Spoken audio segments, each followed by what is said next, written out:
Halo guys, kembali lagi sama saya Bayu Putra Pratama. Saya mahasiswa Universitas Pelita Bangsa, Teknik Industri. Dan malam ini saya bersama narsum saya. Monggo Mas, perkenalkan dulu. Terima kasih rekan saya Mas Bayu. Izinkan saya perkenalkan diri. Perkenalkan, nama saya Tunggal Wicaksono. Saya mahasiswa Universitas Pelita Bangsa yang kebetulan sama, akan tetapi fakultas dan prodinya itu berbeda. Saya Fakultas Hukum dan prodi Hukum. Mungkin itu saja. Terima kasih atas perkenalannya. Tema hari ini kita akan membahas tentang partisipasi politik dan perilaku masyarakat di pemilihan umum Kabupaten Bekasi. Nah, hari ini kita kan membahas tentang partisipasi politik, Mas. Nah, bagi Mas ini seberapa penting sih nyoblos di pemilihan umum buat masyarakat Bekasi? Menurut saya pribadi sangat penting, Mas Bayu. Karena di mana negara Kesatuan Republik Indonesia ini memakai sistem demokrasi. Nah, secara epismologis,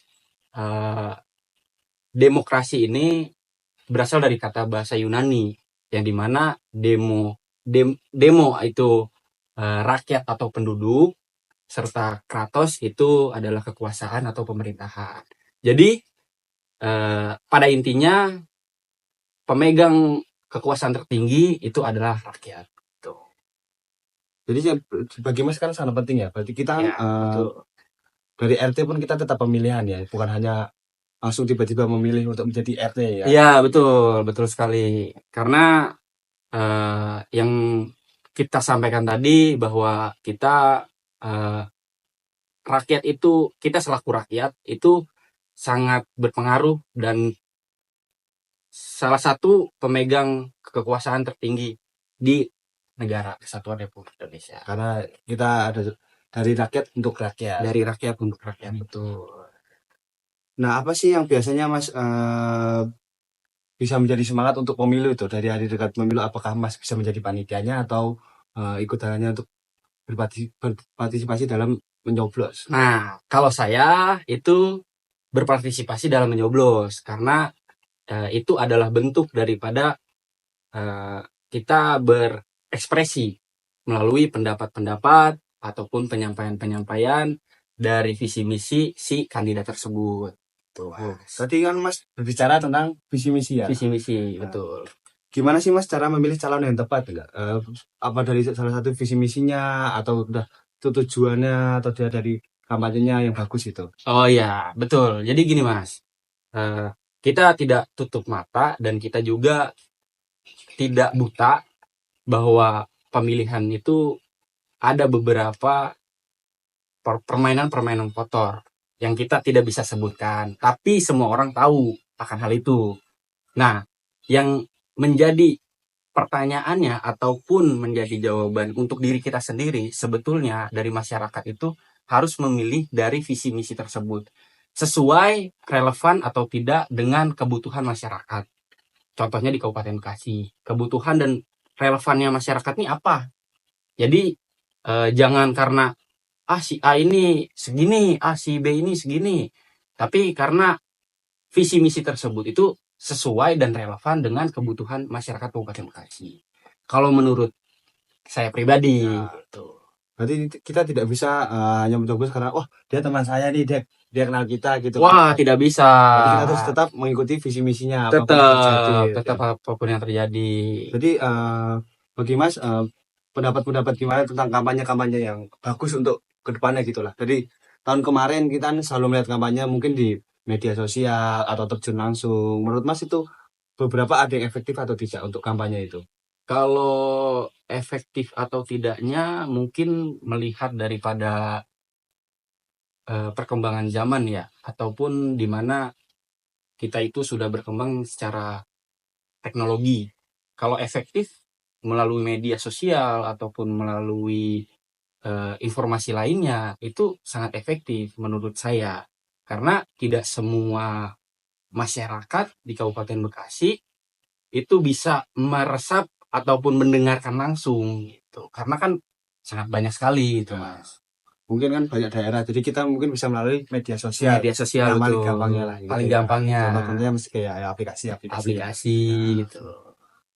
Tapi Mas sering mengalami nggak kayak perbedaan pendapat gitulah tentang calon-calon pemilu-pemilu ini ya? Oke, Sebagai pasti. Kalau itu pasti ya, apakah Mas. ada yang sampai dia mempunyai wah ini lebih visinya lebih bagus, ini visinya lebih bagus itu. Pasti itu ada. Pasti namanya kita kembali lagi ya sistem demokrasi di mana kita mencari suara terbaik menurut pendapat masing-masing. Pasti itu ada pro dan kontranya. Jadi tapi kita tidak bisa menyalahkan adanya hal seperti itu karena itu adalah bagian dari hak mereka juga. Masuk kalau hak itu berarti kita tidak boleh memaksakan kehendak seseorang untuk memilih ya. Tidak boleh, betul tidak boleh. Kecuali Mas berkampanye ataupun si calon berkampanye kepada lingkungan Mas sekitar gitu kan. Di rumah ataupun di RT RW ataupun di desa, di ruang lingkup desa, bukan di kantor desanya ya. Kalau di kantor desanya kita tidak boleh. Berarti contohnya kita calon-calon pemimpin ini langsung terjun langsung ke lapangan Terjun lah, langsung itu lebih relevan lagi gitu. langsung bersosialisasi lah dengan Iya, orang-orang gitu. terhadap masyarakat. Gimana sih Mas cara mungkin Mas kan salah satu mungkin sebagai pendukung lah ya, sebagai pendukung kemarin calon-calon. Nah, Mas pernah menyebarkan sesuatu nggak tentang kayak informasi kampanyenya yang lebih positif dan tidak menjelekkan calon-calon yang lainnya gitu? Pernah sih kalau saya pernah karena kemarin itu saya kebetulan mendukung salah satu paslon di mana paslon itu menurut saya itu adalah relevan dengan kebutuhan masyarakat terkait dengan pendidikan, terkait dengan kesehatan, bahkan kesejahteraan di Kabupaten Bekasi gitu. Karena yang kita tahu Kabupaten Bekasi itu adalah kota ataupun kabupaten industri terbesar di Asia Tenggara. Jadi banyak beberapa kesenjangan sosial di daerah tersebut. Nah, mungkin si calon ini itu mengacu kepada pemerataan sosial tersebut. Kebutuhan masyarakat Kabupaten Bekasi. Berarti Mas pasti punya dong harapan-harapan calon pemimpin ke depannya itu gimana gitu, Mas? Apa tetap kita harus mengurus yang diratakan dulu bagian kayak untuk lapangan pekerjaan, tempat tinggal, kan masih banyak yang tempat tinggalnya belum layak, jalannya yang masih jalannya berlubang lah, dan menyebabkan banyak kecelakaan gitu kan. Mungkin ada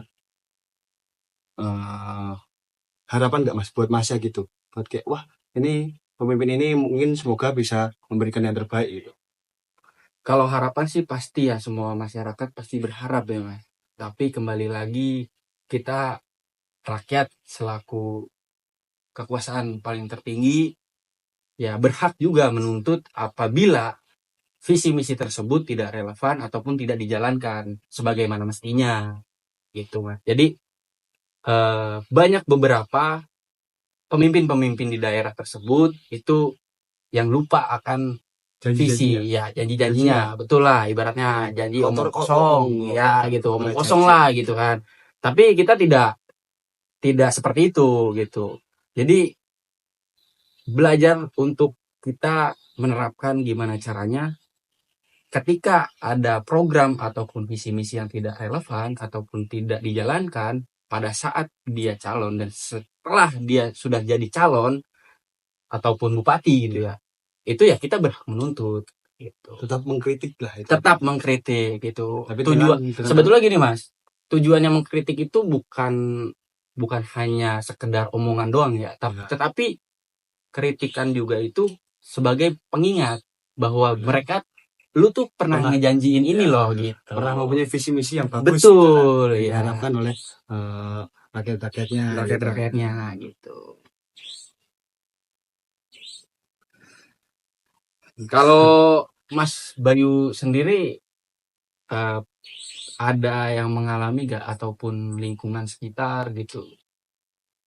Mungkin dari lingkungan sekitar sih kita sama-sama masih langsung terjun langsung ya dari calon-calon pemimpinnya kayak menerapkan bagaimana kayak dia visi misinya itu bagus sih itu. Tapi kadang ada yang kurang dalam hal ini, ada plus minusnya lah dari setiap calon-calon gitu kan. Plus minus pasti ada. Jadi kita tidak bisa selalu menuntut apa yang kita mau. Kita kan harus tetap meratakan apa yang dibutuhkan dulu oleh masyarakat yang lainnya. Betul sekali. Dan bagi Mas ada momen-momen lucu nggak dalam pemilu-pemilu kemarin? Kalau momen lucu sih pasti ada ya, Pasti Mas. ada. Iya, pasti ada. Kita apalagi masyarakat Kabupaten Bekasi khususnya itu dipenuhi oleh beberapa domisili asli gitu kan ya, yang dimana mereka juga senang bercanda, senang guyon gitu. Pasti ada. Termasuk salah satu pencalonan waktu itu DPD Komeng itu Ya, salah betul.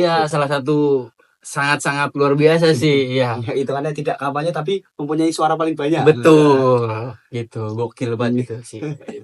Kita tidak pernah melihat dia kampanye di mana-mana, Benar. tiba-tiba namanya paling Tiba-tiba namanya dengan muka yang khasnya itu luar biasa. dan ini Mas, ini mungkin pertanyaan bisa jadi pertanyaan terakhir ya buat kita semua. Tadi sebelumnya maaf saya singgung. Tadi Mas mungkin ngomong ada penduduk asli ya. Nah, Iya. bagaimana buat para pendatang Mas? Apakah para pendatang yang mungkin hitungannya kita kayak merantau lah. Ya kan hitungannya juga merantau tapi sudah lama tinggal di sini kan. Nah, bagaimana untuk kayak perantau-perantau gitu apakah tetap bisa memilih gitu Mas? Misalnya kayak wah, saya setuju dengan visi misinya ini kan karena tinggal di daerah lingkungan Kabupaten Bekasi nih ya. Apakah bisa memilih Mas? Sebetulnya bisa memilih, Mas. Bisa. Wah. Ya, jadi gini. Mungkin banyak beberapa dari pendatang juga itu tidak mengenal informasi itu. Mungkin ya. Akan tetapi ini menjadi pesan ataupun PR kepada KPU setempat, kota ataupun kabupaten. Jadi sebetulnya ya tugas yang menyampaikan terkait domisili itu adalah KPU, Komisi Pemilihan Umum gitu. Nah, mereka kan harusnya bersosialisasi, entah itu melalui masyarakat langsung atau entah itu media sosial gitu. Nah, sebetulnya sosialisasi itu sangat penting untuk masalah yang di luar dari domisili Kabupaten Bekasi. Karena kan banyak gitu kan. Banyak sekali, betul. Kita gak bisa dihitung jari malah. Gak kan bisa. Pendatang kan banyak gitu kan. Mungkin bukan hanya di Jawa sendiri ya. Iya. Jadi kayak Sumatera, Kalimantan, bahkan pulau-pulau lain yang mungkin tidak bisa kita sebutkan, banyak yang ada di Kabupaten Bekasi ini. Jadi tetap ada caranya, tapi kita Tetap harus ada caranya. apakah kita harus laporan dulu ke KPU kayak Pak saya mau memilih gini, apakah bisa atau mendapat surat dari kampung atau dari perusahaan baik lebih baik ya. Oh, kalau syarat dan ketentuannya mungkin yang saya ketahui itu semuanya ada. Jadi kita datang ke KPU ataupun ke PPS di desa atau kecamatan. Jadi kita datang sebelum hari H. Oh jadi itu minimal Gitu. Hamin satu atau Hamin satu minimal banget itu. Itu minimal banget. Maksimal atau minimal? Maksimal ya, maksimal. Berarti minimalnya Hamin 7 lah ya. Hamin 7 agak gitu. aman gitu. Agak aman. Dan kita tetap memilih dan tidak mengurangi golput. Nah, betul. golongan golput itu yang tidak boleh lah ya. Ya, jadi mungkin yang disinggung sedikit kan ya tentang terkait golput. Jadi golput juga itu sebetulnya mungkin pilihan mereka, karena kalau dari beberapa ini Mas, beberapa akademisi yang menyebutkan bahwa tidak memilih adalah pilihan dia. Emang mungkin itu betul, tapi akan tetapi kita jangan sampai pilihan kita ini salah gitu. Jadi banyak juga beberapa orang-orang yang golput itu karena melihat kepemimpinan sebelumnya.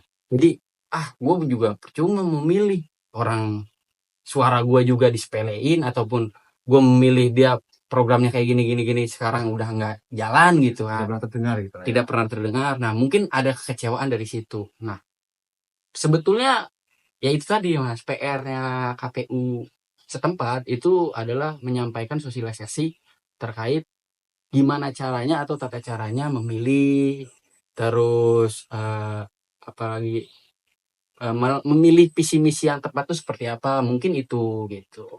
Itu sih PR besar dari KPU sendiri kalau soal golput gitu. Cuman kembali lagi kita bukan hanya menekankan kepada satu pihak, tapi kita juga menekankan kepada masyarakat. Kalau masyarakat juga harus sadar akan pemilihan ini. Harus wajib memilih. Harus wajib memilih. Agar tidak mengecewakan lah ya. Betul.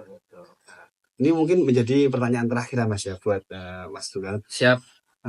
Harapannya itu apa untuk partisipasi politik masyarakat di Bekasi di masa depan?